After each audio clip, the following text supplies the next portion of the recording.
Hello everyone, welcome back to my channel. In today's lecture, we will discuss the final topic that is last topic electric flux and Gauss theorem and its application. So let's begin. So the first part is area vector. So area vector क्या होता है देखो. The vector associated with every area element of a closed surface is taken to be in the direction of the outward normal. Thus, the area element vector delta S at a point on a closed surface is equal to delta S n cap, where delta S is the magnitude of the area element and n cap is the unit vector in the direction of outward normal at the point. तो यहाँ पे देखो, first we have to consider a area. Area मतलब कि to dimension में हम लोग एक एरिया कंसिडर करेंगे जिसको हम रिप्रेजेंट करेंगे डेल्टा एस से. किससे रिप्रेजेंट करेंगे? डेल्टा एस से. इस एरिया का जो नॉर्मल होगा, यानी कि एरिया को, अगर ये एरिया है, इसको जो परपेंडिकुलर होगा नॉर्मल, यहाँ पे देखो नॉर्मल, इसका नॉर्मल नॉर्मल जो होगा उसको हम रिप्रेजेंट करेंगे, जो कि हम आउटवर्ड रखेंगे. नॉर्मल का डायरेक्शन कैसे होगा? एरिया से आउटवर्ड होगा. एंड इसको हम रिप्रेजेंट करेंगे n cap. N cap is the unit vector.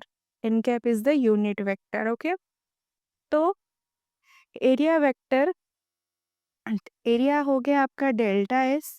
Area vector का जो डायरेक्शन होगा, नॉर्मल का जो डायरेक्शन होगा, वो हो गया आपका n cap. Then delta s का फॉर्मूला क्या हो जाएगा? N cap into delta S.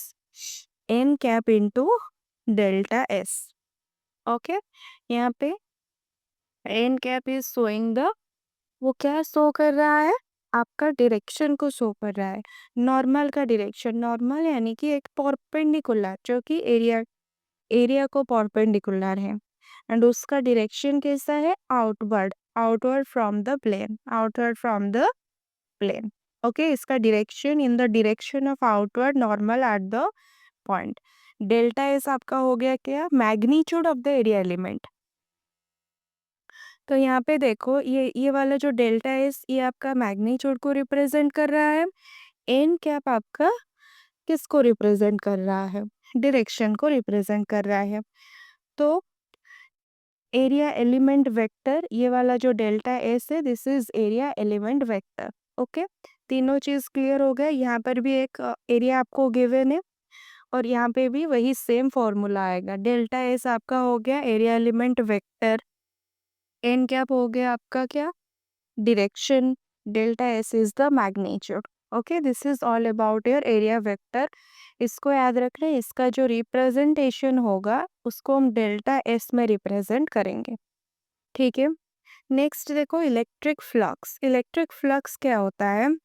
The electric flux linked with any surface is defined as the total number of electric field lines that normally pass through that surface. Normally means perpendicularly. Okay? इसका मतलब, if we are considering a surface, अगर हम एक surface consider करेंगे, हम लोग देखेंगे कि इसमें कितना इलेक्ट्रिक फील्ड लाइंस पास किए हैं.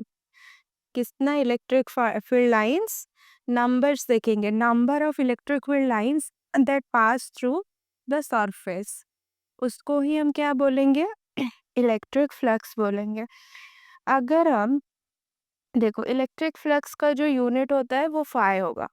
अगर हम स्मॉल, एक एरिया है एस, दिस, ये टोटल आप जो देख रहे हो ना, ये एरिया है एस. अगर हम एक स्मॉल एरिया कंसिडर करेंगे, यहाँ पर देखो ये वाला जो एरिया है, this is the small area.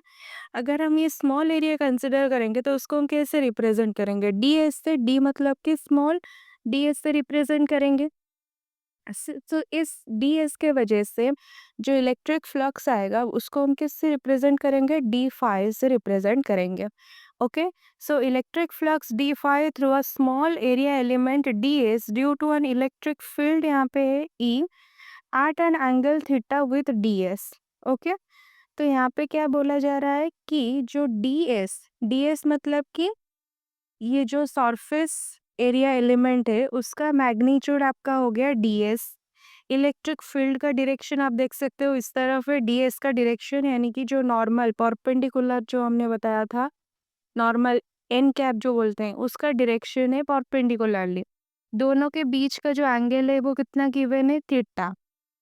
Then हम बोल सकते हैं कि डी फाई मतलब कि small electric flux due to this small area element d s, वो क्या हो जाएगा, e into e dot product d S. ई dot product d s, dot का मतलब cos, cos of the angle between them, तो cos of theta, क्योंकि इन दोनों के बीच का जो एंगल है वो कितना है, थीटा है। सो डी फाई का फॉर्मूला आ गया, डी फाई यानी कि small electric flux due to the small area element. So वो क्या हो जाएगा, E dot D S, and dot product को अगर हम हटाएंगे तो यहाँ पे क्या आ जाएगा, कॉस थीटा।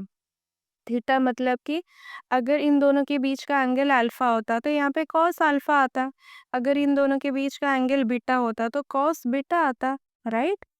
तो इसको ध्यान रखना। D phi equals to E dot D S, E D S cos theta. ये वाला हो गया आपका इलेक्ट्रिक फ्लक्स का फॉर्मूला। इलेक्ट्रिक फ्लक्स का सिर्फ और सिर्फ डेफिनेशन क्या होगा कि total number of electric field lines, अगर we are considering this surface तो total number of electric field lines कितना नॉर्मली इस सरफेस में पास किए हैं, नॉर्मली कितना इस सरफेस में पास कर रहे हैं, उसको ही हम बोलेंगे क्या, electric field, electric flux, which is proportional to the number of field lines cutting the area element. Total electric flux phi over the whole surface is due to electric field. अच्छा, हमने small electric flux निकाल दिया, अगर इसको हम integrate कर देंगे तो हमें क्या मिल जाएगा, टोटल इलेक्ट्रिक फ्लक्स। इसको इंटीग्रेट करेंगे तो यहाँ पे भी क्या आ जाएगा, integration of this part, E dot D S का इंटीग्रेशन लेंगे। देखो यहाँ पे लिखा गया है दिस वन, इसका मतलब क्या है, दिस इंटीग्रेशन का मतलब है क्लोज्ड सरफेस इंटीग्रेशन। इसको आप कैसे पढ़ोगे, क्लोज्ड सरफेस इंटीग्रेशन, ओके। और यहाँ पे ये जो सरफेस आपको गिवन है, this surface is closed, right. तो यहाँ पे जो इंटीग्रेशन हम करेंगे वो क्या आ जाएगा, क्लोज्ड सरफेस इंटीग्रेशन, ओके। और यहाँ पे भी वही सेम चीज आएगा, यहाँ पे भी आपको क्या लेना है, closed surface integration of this part E D S cos theta का, राइट। सो हमने क्या किया, इस पूरे एक्सप्रेशन को हमने क्या कर दिया, यहाँ पे इंटीग्रेट कर दिया, क्योंकि ये वाला आपको गिवन था स्मॉल एलिमेंट्स के लिए। जब हम इसको इंटीग्रेट करेंगे हमको टोटल के लिए मिल जाएगा इलेक्ट्रिक फ्लक्स। तो सिर्फ और सिर्फ यहाँ पे ध्यान रखना है कि यहाँ पे जो हम इंटीग्रेशन लेंगे वो क्लोज्ड सरफेस इंटीग्रेशन होना चाहिए। सो यहाँ पे देखो, electric flux is a scalar quantity but it is a property of vector field. अच्छा, ये स्केलर क्वांटिटी क्यों है, क्योंकि इसके पास सिर्फ और सिर्फ मैग्नीट्यूड वाला पार्ट होगा, that means it has no direction. इसको याद रखना, this is very very important, okay. ये स्केलर क्वांटिटी है बट इसका जो प्रॉपर्टी है वो वेक्टर फील्ड का प्रॉपर्टी है, इसको याद रखना, इसका प्रॉपर्टी वेक्टर फील्ड का है। इसका अगर हम ऐसा यूनिट निकालेंगे वो क्या आ जाएगा, newton metre square coulomb inverse. Newton metre square coulomb inverse कैसे है, देखो इलेक्ट्रिक फील्ड का यूनिट क्या होता है, Newton coulomb inverse. D S यानी कि एरिया, एरिया का यूनिट क्या होगा, मीटर स्क्वायर, तो इसका यूनिट क्या आ गया, newton metre square coulomb inverse, okay. Next देखो, डायमेंशनल फॉर्मूला, डायमेंशनल फॉर्मूला भी आप यहाँ पे देखो इलेक्ट्रिक फील्ड का लगाओगे, और इलेक्ट्रिक फील्ड में आपका क्या आ जाएगा, फोर्स बाई चार्ज, फोर्स का ये वाला हो गया, चार्ज का इनवर्स में आएगा, नीचे में है, और एल स्क्वायर मतलब कि आपका क्या हो गया, एरिया का। तो सबको सॉल्व करेंगे तो इसका डायमेंशन आ जाएगा M L three T minus three A minus one, right. Next देखो, if surface closed integration of E D S over a closed surface is negative, इसका वैल्यू अगर नेगेटिव आया मतलब कि इस इंटीग्रेशन का वैल्यू अगर इसका जो रिजल्ट वो नेगेटिव में आता है, then the surface encloses a net negative charge हम बोल सकते हैं। मतलब कि उस सरफेस के अंदर क्या है, नेगेटिव चार्ज प्रेजेंट है, नेगेटिव चार्ज एनक्लोज है उस सरफेस के अंदर, इसको याद रखना। ओके, नेक्स्ट देखो, these are some special case जो थीटा का वैल्यू होगा, थीटा मतलब जो d S and electric field के बीच का जो एंगल था थीटा, थीटा का वैल्यू 0 से 90 डिग्री अगर होगा तो फाई का वैल्यू पॉजिटिव होगा। यानी कि थीटा का वैल्यू अगर 0 से 90 डिग्री बीच में होगा तो फाई मतलब कि जो फ्लक्स है, इलेक्ट्रिक फ्लक्स, वो आपका क्या होगा, पॉजिटिव होगा। अगर थीटा आपका 90 डिग्री हो गया तो फाई 0 हो गया। क्यों पूछो, देखो यहाँ पे थीटा ये वाला, इस वाले थीटा की जगह पर हम 90 डिग्री रखेंगे। कॉस 90 का वैल्यू कितना होता है, 0। अगर ये 0 हो गया सो फाई भी क्या हो जाएगा, 0 हो जाएगा, राइट। इसी वजह से जब when theta equals to 90 degree then phi is 0। These are some special cases, इसको याद रखना। ओके, थर्ड केस क्या है, अगर थीटा का वैल्यू 90 से 180 के बीच में है, आपको पता है कॉस का वैल्यू नेगेटिव में आता है, इसी वजह से फाई का वैल्यू भी, इलेक्ट्रिक फ्लक्स का वैल्यू भी आपका नेगेटिव हो जाएगा। ये तीनों केस याद रखना। देखो electric flux and liquid flux में क्या एनालॉजी है, it should be known that electric flux is analogous to flux of a liquid flowing across of plane which is equal to v dot delta s, where v is the velocity of flow of liquid। यानी कि एक plane में जो liquid flow कर रहा है उस liquid का वेलोसिटी है यहाँ पे v। In electric flux there is no flow of a physically observable quantity like liquid. दोनों में एनालॉजी क्या है, उसका जो फॉर्मूला जैसे होता है ना, n डॉट डेल्टा एस, और you can say electric flux का जो फॉर्मूला हमने अभी पढ़ा, ये dot D S, D S यानी कि स्मॉल एरिया एलिमेंट। यहाँ पे अगर हम लिक्विड फ्लक्स का बात करेंगे तो वहाँ पे क्या हो जाएगा, v डॉट डी एस। देखो दोनों का फॉर्मूला काफ़ी सिमिलर है, लेकिन लिक्विड फ्लक्स में क्या होता है ना, प्लेन में लिक्विड फ्लो करता है, जो लिक्विड जो फ्लो करता है ना उसका जो वेलोसिटी होगा वो यहाँ पे आएगा, फॉर्मूला में वो वाला वेलोसिटी आएगा। बट इलेक्ट्रिक फ्लक्स में क्या होता है, वैसे कुछ लिक्विड वगैरह चीज़ नहीं होता है। लेकिन यहाँ पे हम बोल सकते हैं कि हाँ, इलेक्ट्रिक फील्ड लाइंस कितने क्रॉस कर रहे हैं और कितने पास कर रहे हैं वो इनक्लोजिंग सरफेस में। ओके, नेक्स्ट देखो, इसका इसके रिलेटेड कुछ एग्जांपल्स देखते हैं। A box encloses an electric dipole consisting of charge 5 microcoulomb minus 5 microcoulomb of length 10 centimetre. यानी कि यहाँ पे डायपोल है जिसका आपको मैग्नीट्यूड, चार्जेस का मैग्नीट्यूड गिवन है 5 माइक्रोकूलम एंड 2L का लेंथ, जो length of the dipole given है 10 centimetre. So what is the total electric flux through the box. अच्छा, तो पहले तो इलेक्ट्रिक फ्लक्स हमेशा क्लोज्ड सरफेस में भी आएगा। तो देखो यहाँ पे जो बॉक्स गिवन है that is a closed surface. Since an electric dipole consists of two equal and opposite charges, net charge of the dipole कितना होगा, 0 होगा।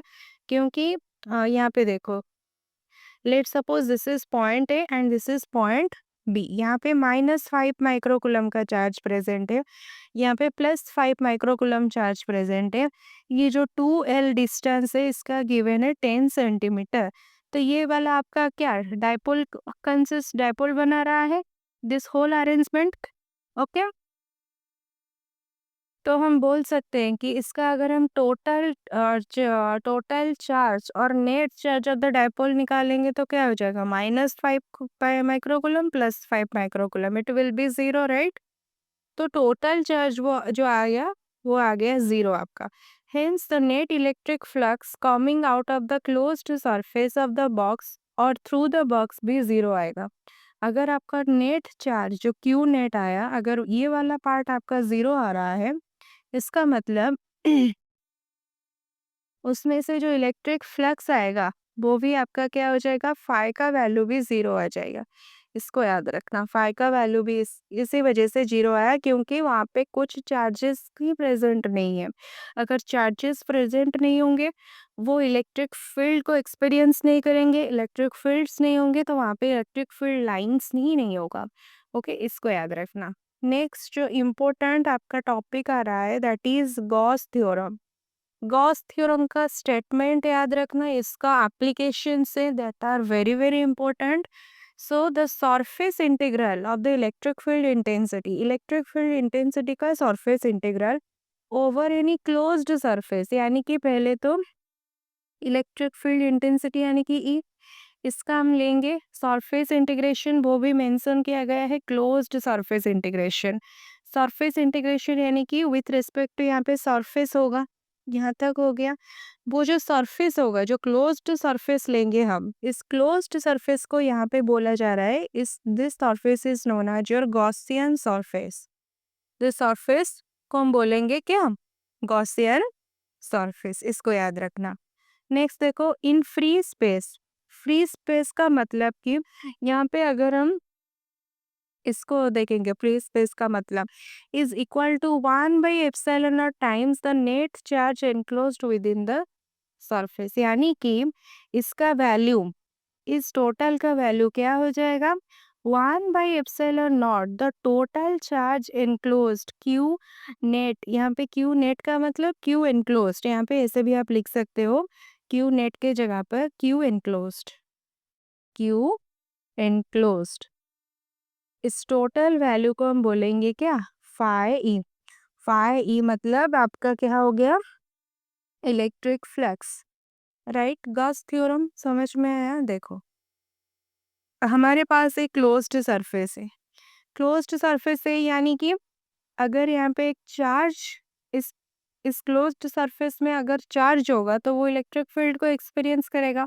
कैसे एक्सपीरियंस करेगा, उसको उसको एक फोर्स एक्सपीरियंस होगा, तो इस फील्ड को हम बोलेंगे इलेक्ट्रिक फील्ड, राइट। तो ये वाला जो आपका क्लोज्ड सरफेस गिवन है, इस क्लोज्ड सरफेस में पहले तो इलेक्ट्रिक फ्लक्स हम कैसे निकालेंगे, जो electric field lines closed surface से पास करेगा, electric field lines passing through the closed surface, उसका नंबर, उसी नंबर को ही बोलेंगे हम इलेक्ट्रिक फ्लक्स। तो यहाँ पे अकॉर्डिंग टू गॉस थ्योरम जो फाई ई का वैल्यू होगा, वो फाई ई का वैल्यू क्या हो जाएगा ना, क्लोज्ड सरफेस इंटीग्रेशन हमको लेना है, वहाँ पे ऑब्वियसली इलेक्ट्रिक फील्ड होगा। सरफेस इंटीग्रेशन लेते हो तो यहाँ पर ds आएगा, यहाँ पे अगर s है तो यहाँ पे ds आ जाएगा।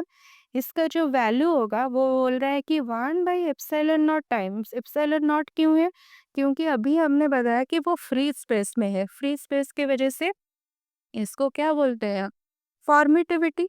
Okay, so 1/ε0 times Q enclosed within that surface, इसका मतलब उस सरफेस में कितना चार्ज एनक्लोज है, उसका अमाउंट इंटू 1/ε0, ये वाला मल्टीप्लिकेशन में आएगा।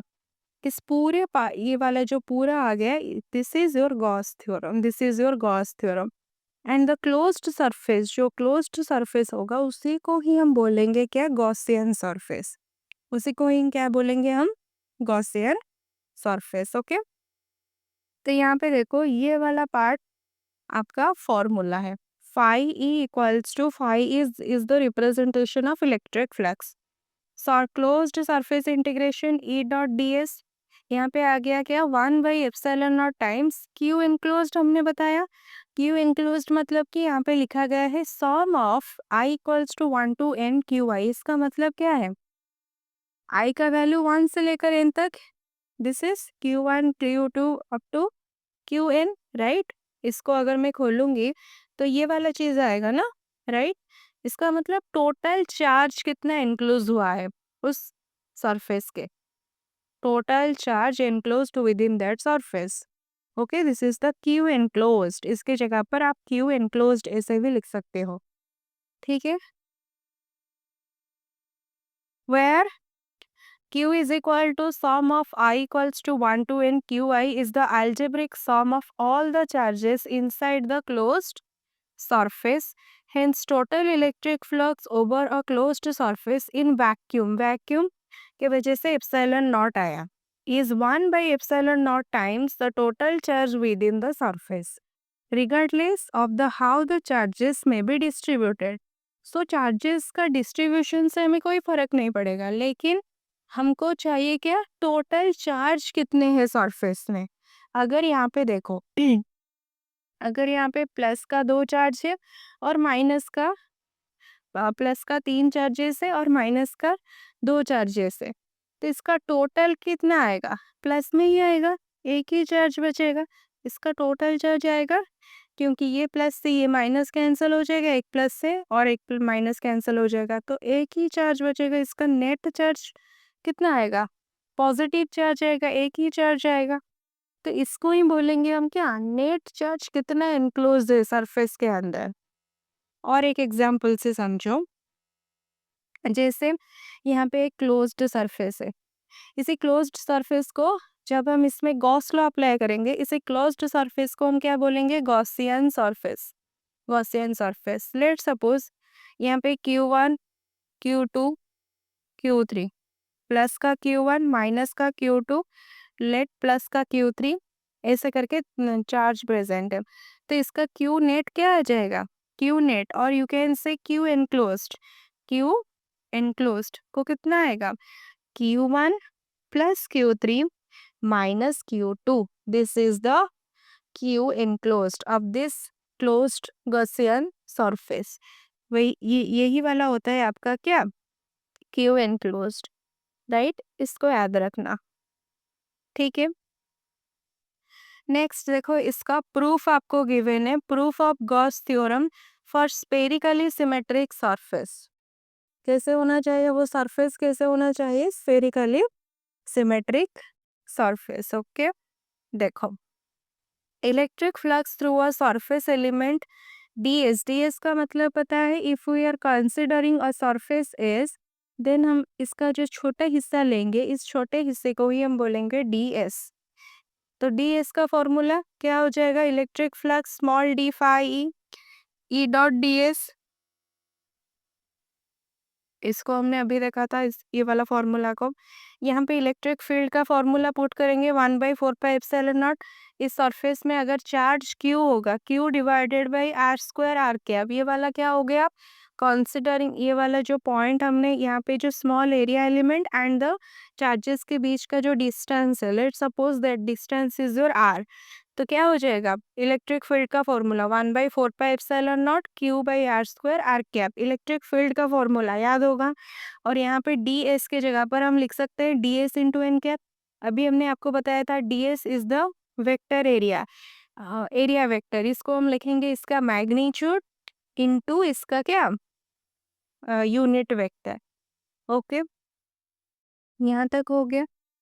तो ये वाला आपका क्लियर हो गया, कैसे आया, ये चीज कैसे आया. नेक्स्ट देखो, डी फाई इक्वल्स टू 1/4πε0, इसको इसके साथ लिख देंगे Q/ds/r², ds/r², और यहाँ पे आर कैप है और यहाँ पे एन कैप है, r cap dot n cap, r cap dot n cap. Okay, देखो r cap dot n cap, इसका मतलब क्या है, डॉट प्रोडक्ट है दोनों के बीच में, यानी कि r cap dot n cap cos of the angle between r vector और एन वेक्टर, राइट. इन दोनों के बीच का एंगल हमें चाहिए. देखो यहाँ पे हमने क्लोज्ड स्फेरिकल स्फीयर कंसिडर किया है. Closed spherical sphere is symmetric, right. इसके यहाँ पे देखो जो चार्ज प्रेजेंट है at the centre, okay, at O आपका चार्ज प्रेजेंट है. सो हमने क्या कंसिडर किया, यहाँ पे एक सरफेस हमने कंसिडर किया, दिस इज द ds. और ds का जो मैग्नीट्यूड मतलब कि ये वाला आपका ये जो एरिया है वो मैग्नीट्यूड को रिप्रेजेंट कर रहा है. और एन कैप आपका क्या, किसको रिप्रेजेंट कर रहा है, इसका यूनिट वेक्टर जो परपेंडिकुलर टू द सरफेस होगा. देखो ये ऐसे एरिया है ना, ये ऐसे एरिया है, this is the ds small area, इसका परपेंडिकुलर ऐसे होगा, this is the n cap. Okay. अच्छा, यहाँ पे देखो सेंटर है, इस सेंटर में आपका क्या है, प्लस क्यू चार्ज प्रेजेंट है। इस प्लस क्यू चार्ज का इस एरिया के वजह से इस ये जो डिस्टेंस है दिस इज आर, यहाँ पे प्लस क्यू चार्ज है सेंटर में, यहाँ पे हमने जो एरिया वेक्टर को कंसिडर किया है। इन दोनों का बीच का डिस्टेंस कितना है, आर है। तो देखो प्लस क्यू चार्ज के वजह से जो इलेक्ट्रिक फील्ड का डायरेक्शन आएगा वो अवे फ्रॉम द पॉइंट होगा और अवे फ्रॉम द चार्ज होगा। मतलब कि इसका जो फील्ड लाइंस कैसे होगा, इस तरफ होगा। आप देख सकते हो यहाँ पे। ओके, तो यहाँ पे देखो इलेक्ट्रिक फील्ड का डायरेक्शन हो गया बाहर की तरफ, एन कैप का डायरेक्शन भी बाहर की तरफ। आर वेक्टर, ये वाला जो आर वेक्टर, ये भी आपका क्या है, अगर हम आर कैप, यहाँ पे देखो r cap dot n cap को, अगर आर कैप को हम 1 यूनिट एंड एन कैप को भी हम 1 यूनिट लेंगे तो क्या हो जाएगा, 1.1 cos of the angle between them. देखो आर का डायरेक्शन और एन का डायरेक्शन, दोनों का डायरेक्शन सेम ही तरफ है, यानी कि दोनों के बीच का एंगल कितना होगा, cos of 0 degree, cos of 0 degree. And इसका वैल्यू कितना होता है, 1 होता है। तो r vector dot n cap, इसका वैल्यू कितना आ जाएगा, 1 आ जाएगा। इसको याद रखना, क्योंकि जो आर वेक्टर का डायरेक्शन, आर कैप का डायरेक्शन, क्योंकि आर कैप मतलब इलेक्ट्रिक फील्ड का डायरेक्शन जो होता है वही आर कैप का डायरेक्शन होता है। यहाँ पे देखो इलेक्ट्रिक फील्ड का डायरेक्शन इस तरफ, यहाँ पे एन कैप जो डी एस का परपेंडिकुलर वो भी इस तरफ है। आर कैप का डायरेक्शन, एन कैप का डायरेक्शन, दोनों का डायरेक्शन सेम तरफ, इसी वजह से दोनों के बीच का एंगल कितना आ गया, 0 degree. So instead of r cap dot n cap we simply put the value 1। Okay, 1 put करेंगे। सो डी फाई ई का वैल्यू क्या आ जाएगा, 1/4πε0 Q d S by r square, यहाँ पे इंटू 1 आ जाएगा। ठीक है, ये वाला आ गया डी फाई का वैल्यू। अच्छा, जब हम स्मॉल का निकाल सकते हैं, इसको अगर हम इंटीग्रेट करेंगे तो हमें क्या मिल जाएगा, टोटल इलेक्ट्रिक फ्लक्स मिल जाएगा। देखो सिंपली हम क्या कर देंगे, d phi e is the area small electric flux. इसको अगर हम इंटीग्रेट करेंगे, इसका जो सरफेस किस टाइप का है, क्लोज्ड है, तो यहाँ पे भी क्लोज्ड सरफेस इंटीग्रेशन आएगा। यहाँ पे भी क्या आएगा, क्लोज्ड सरफेस इंटीग्रेशन। तो देखो फाई ई इक्वल्स टू, यहाँ पे आ गया आपका क्लोज्ड सरफेस इंटीग्रेशन, यहाँ पे 1/4πε0 क्यू बाई आर स्क्वायर, यहाँ पे भी closed surface integration of D S. देखो इसमें ऐसे नहीं है, क्यू बाई आर स्क्वायर में ऐसे नहीं है, ओनली डी एस में ही ऐसे। इसका मतलब सिर्फ डी एस का ही हम लेंगे क्या, क्लोज्ड सरफेस इंटीग्रेशन। बाकी ये पूरा पार्ट, ये जो 1/4πε0 क्यू बाई आर स्क्वायर, ये पूरा वाला पार्ट आपका क्या है, कांस्टेंट है। सो कांस्टेंट को हमेशा हम क्या रखते हैं, आउटसाइड द इंटीग्रल। ये टोटल पार्ट आपका क्या हो गया, कांस्टेंट वाला पार्ट। सो इसका आंसर क्या होगा, एस। इसका आंसर क्या होगा, फाई ई, राइट। तो फाइनली सरफेस एरिया, इसका मतलब सरफेस एरिया ऑफ स्फीयर कितना होता है, 4 पाई इंटू रेडियस का स्क्वायर, 4 पाई आर स्क्वायर। तो यहाँ पे देखो आर स्क्वायर कैंसिल, 4 पाई से 4 pi cancel. So finally we are left with q by epsilon not.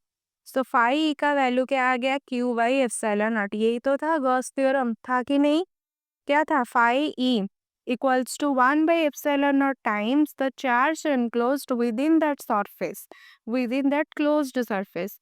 यही वाला एक्सप्रेशन था कि नहीं। Okay, so if the medium is surrounding the charge has a dielectric constant के, डाइलेक्ट्रिक कांस्टेंट अगर के होगा देन क्या हो जाएगा, यानी कि जो आपका वैक्यूम था वो वैक्यूम अब चेंज हो गया। उस अब क्या हो गया, the medium is surrounding the charge has a dielectric constant आ गया, और उसका वैल्यू आ गया के। आप लोगों को ये वाला चीज पता होगा, जब डाइलेक्ट्रिक कांस्टेंट के आएगा तो उसको हम क्या लिखेंगे, क्यू बाई एप्सिलॉन नॉट। जो फाई का वैल्यू था क्यू बाई एप्सिलॉन नॉट, अगर डाइलेक्ट्रिक कांस्टेंट आएगा तो यहाँ पे सिर्फ और सिर्फ हम के मल्टीप्लाई कर देंगे, उस डाइलेक्ट्रिक कांस्टेंट को यहाँ पे क्या करेंगे, मल्टीप्लाई करेंगे। ठीक है।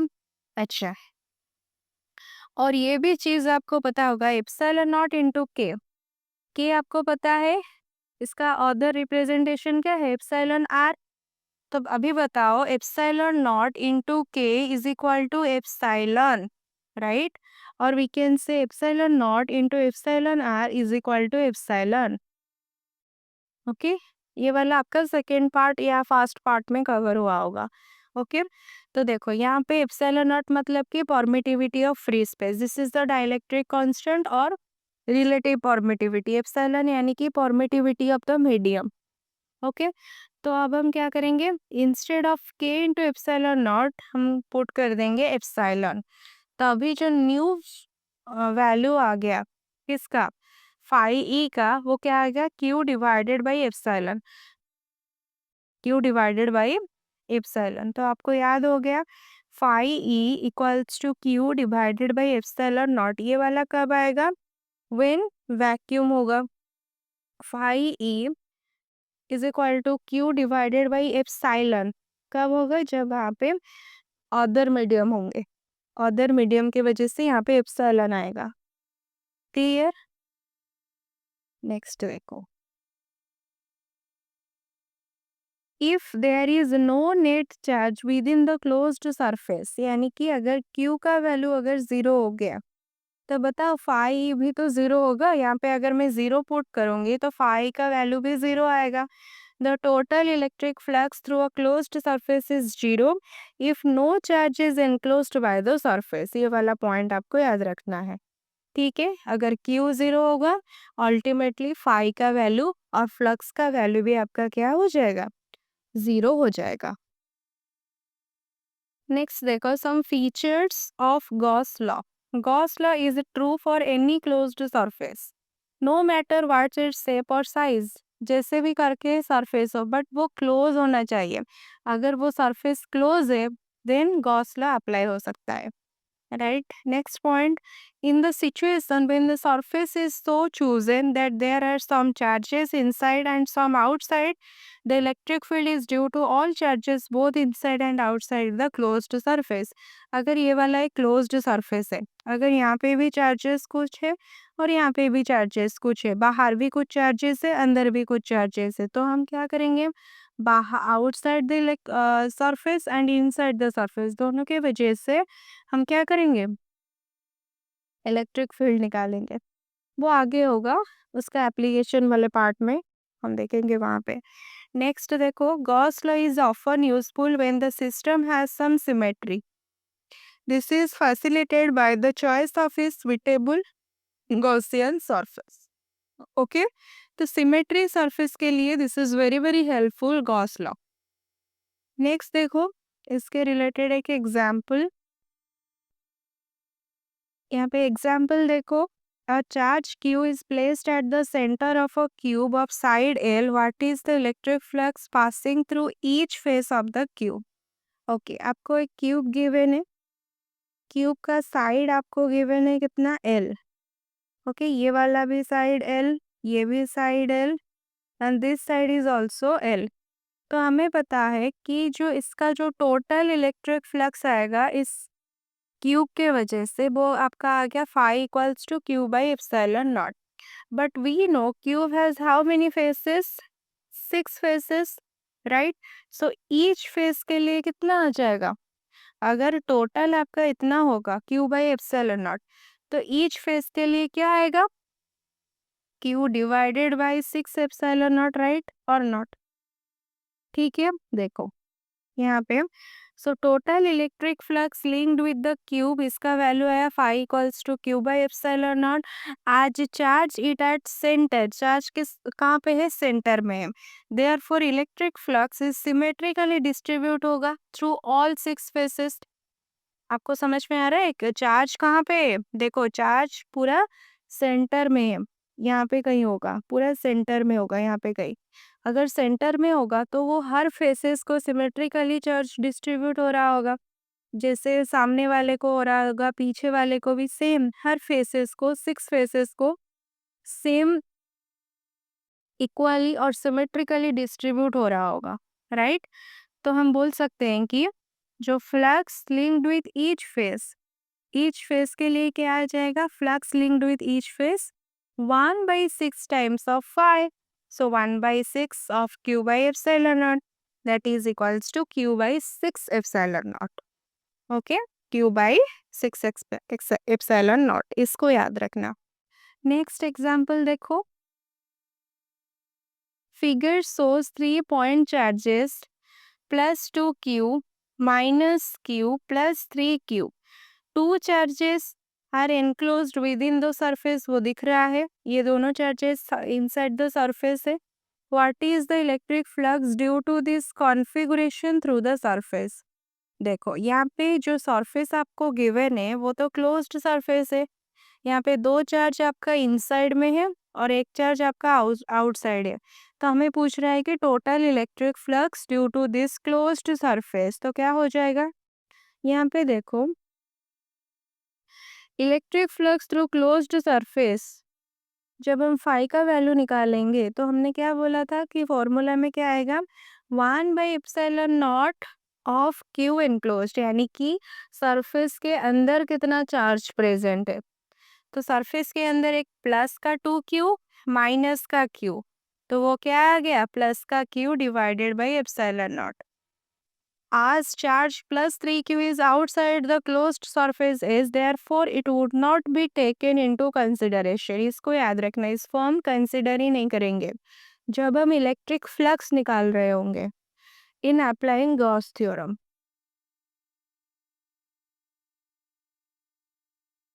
सो देखो कि कुछ एप्लीकेशन है गॉस थ्योरम का। तो first of all, the electric field due to some symmetric charge configuration can be obtained using Gauss law. सिर्फ और सिर्फ हम symmetric charge distribution के लिए निकाल सकते हैं गॉस थ्योरम, इसको याद रखना, ठीक है। देखो, the first application is field due to an infinitely long thin straight charged wire.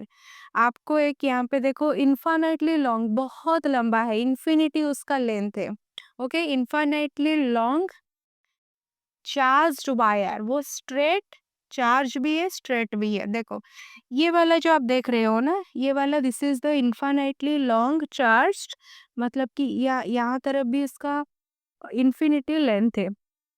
यहाँ पे प्लस चार्ज इवनली डिस्ट्रीब्यूटेड, क्योंकि चार्ज वायर बोला है, इवनली चार्जेस आर डिस्ट्रीब्यूटेड।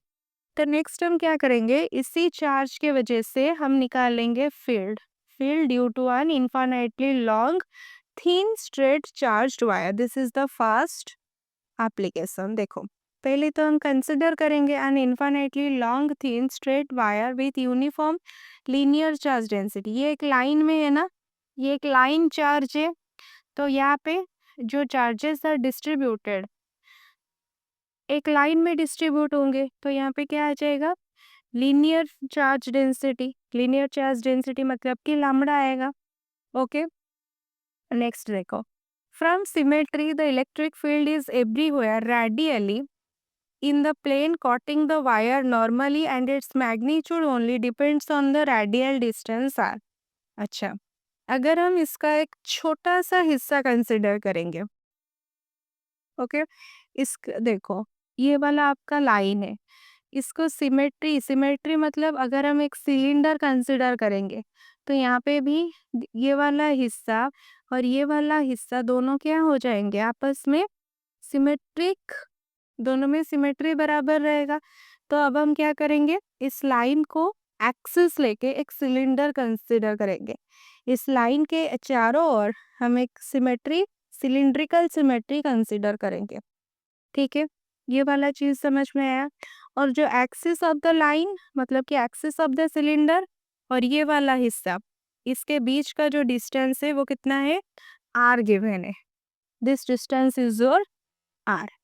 अच्छा, अब हम क्या करेंगे, यहाँ पे देखो आपको दिख रहा होगा यहाँ पे तीनों सरफेस प्रेजेंट है, ये जो सिलेंडर का ऊपर वाला हिस्सा, नीचे वाला हिस्सा और ये वाला आपका सिलेंडर का कौन सा हिस्सा है, that is the curved surface, okay. तो यहाँ पे देखो A B and C, there are 3 surfaces. ए आपका ए बी हो गया आपका क्या, सर्कुलर सरफेस, एंड सी आपका क्या हो गया, सी हो गया आपका कॉर्ब्ड सरफेस। हमने तीनों सरफेस कंसिडर कर दिया। अभी देखो, इस सरफेस में हम एक छोटा सा हिस्सा कंसिडर करेंगे। इस छोटे से हिस्से को, अगर हम ये वाला सरफेस, आप देखो इस टोटल सरफेस में से हमने एक छोटा सा हिस्सा कंसिडर किया।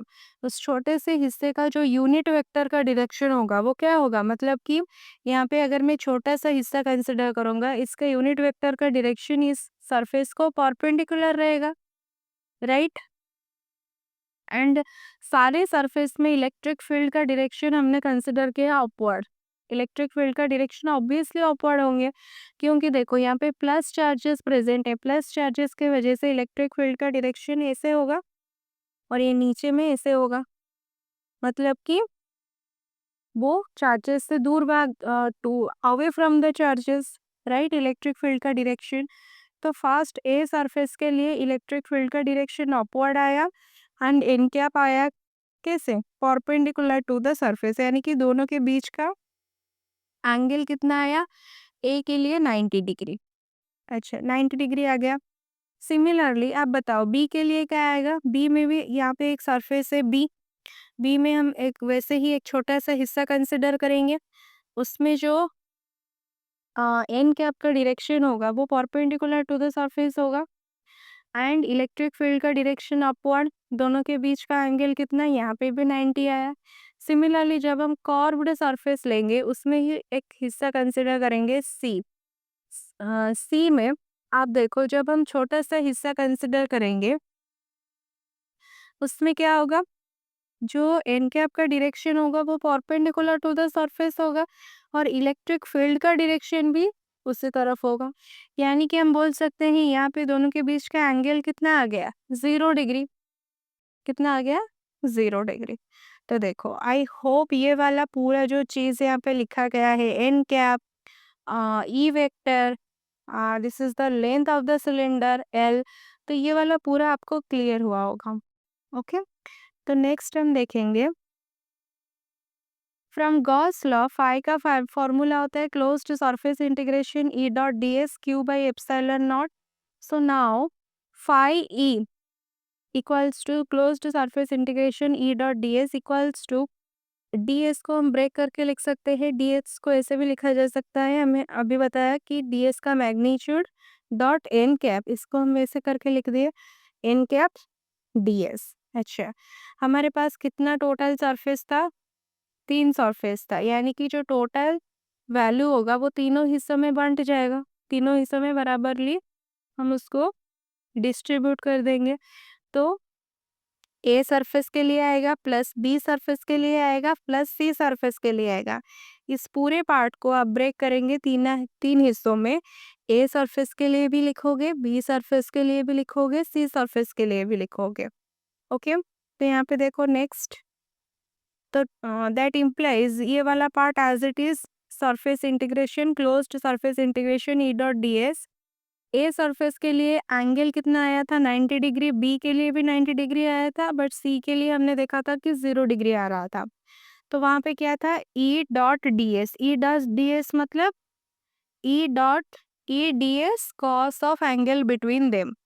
डॉट प्रोडक्ट हटाओगे तो कॉस आ जाएगा, कॉस आ जाएगा, कॉस आ जाएगा, ठीक है। सो यहाँ पे आ गया ई डी एस कॉस 90, यहाँ पे E D S cos 90, E D S cos 0। आपको पता है कॉस 90 एंड कॉस 90 इसका वैल्यू क्या हो गया, 0 0। सिर्फ कॉस 0 का वैल्यू कितना, 1। सो फाइनली ओनली सी सरफेस वाला पार्ट ही आपका आया। इसका मतलब ई आपका क्या है, इसको अगर हम इसका नेक्स्ट स्टेप लिखेंगे, यहाँ पे आया C surface, E is the constant part integration of D S. Integration of D S मतलब कि उस सरफेस का, कॉर्ब्ड सरफेस का surface area. So what is the formula of curved surface का सरफेस एरिया ऑफ सिलेंडर। उसका formula क्या होता है, 2 pi R L. 2 pi R L, तो इसके जगह पर हम क्या लिख देंगे, 2 pi R L. So E into 2 pi R L हो गया, इतना हो गया। अच्छा, ये टोटल वैल्यू, ये टोटल वैल्यू किसका आया, फाई ई का तो आया, ये टोटल वैल्यू किसका आया, फाई ई का आया। देखो, charge enclosed in the cylinder, कितने चार्ज प्रेजेंट है, लैम्डा। लैम्डा का वैल्यू क्या था, क्यू डिवाइडेड बाय एल, मतलब कि चार्ज एनक्लोज्ड पर लाइन। ओके, तो यहाँ से टोटल चार्ज क्यू कितना आ जाएगा, लैम्डा इंटू एल, यानी कि इंस्टेड ऑफ क्यू आप लैम्डा इंटू एल लिख सकते हो, राइट। तो देखो, नेक्स्ट हम क्या करेंगे, ई 2 पाई RL इक्वल्स टू, ये वाला आपका किसका वैल्यू था, दिस इज इक्वल्स टू, यहाँ पे आप लिख सकते हो closed surface integration divided by epsilon naught, this is the value of Gauss law, right.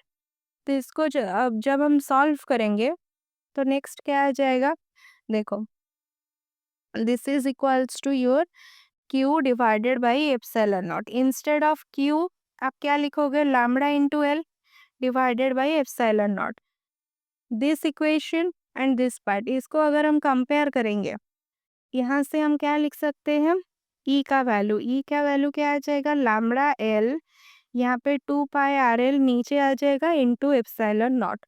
So finally यहाँ से एल कैंसिल हो जाएगा, तो ई का जो वैल्यू आएगा lambda divided by 2 pi epsilon naught R, E का वैल्यू कितना आ गया, इलेक्ट्रिक फील्ड का वैल्यू कितना आ गया, lambda by 2 pi epsilon naught into R. Vectorially लिखेंगे तो यहाँ पे सिर्फ और सिर्फ आर कैप आ जाएगा। ओके, तो ये वाला जो इलेक्ट्रिक फील्ड का एक्सप्रेशन आया, that is due to long straight thin charged wire. Okay, और वहाँ पे हमने क्या किया, सिमेट्रिकली एक रीजन कंसिडर किया जो कि सिलेंडर होगा, राइट।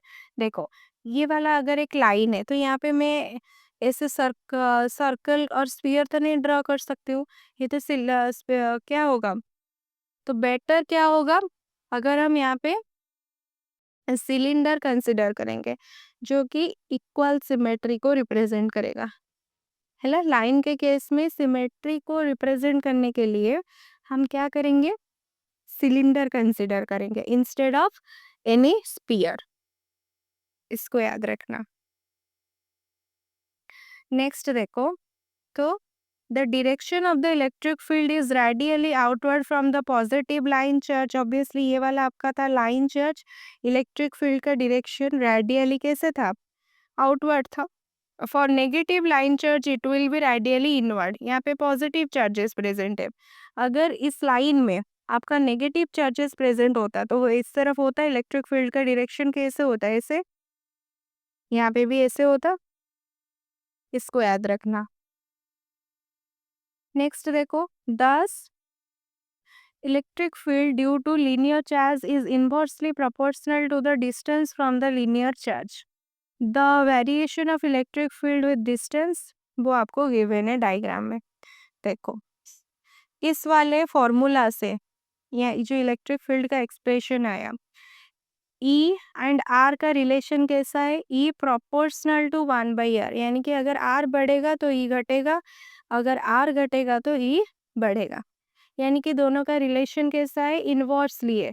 इसका जो ग्राफ आएगा वो इनवर्सली को ये वाला ग्राफ रिप्रेजेंट करता है। जब आर का वैल्यू बढ़ रहा है तो इलेक्ट्रिक फील्ड का वैल्यू आपका क्या होगा, घट रहा होगा। जब आर का वैल्यू बढ़ रहा होगा इलेक्ट्रिक फील्ड का वैल्यू घट रहा होगा। तो this is the graph of electric field, okay, जो कि लिनियर चार्ज वायर के लिए आया। Okay, this is the first application, आपको यहाँ तक पूरा करके आना है with diagram, with graph also. Okay.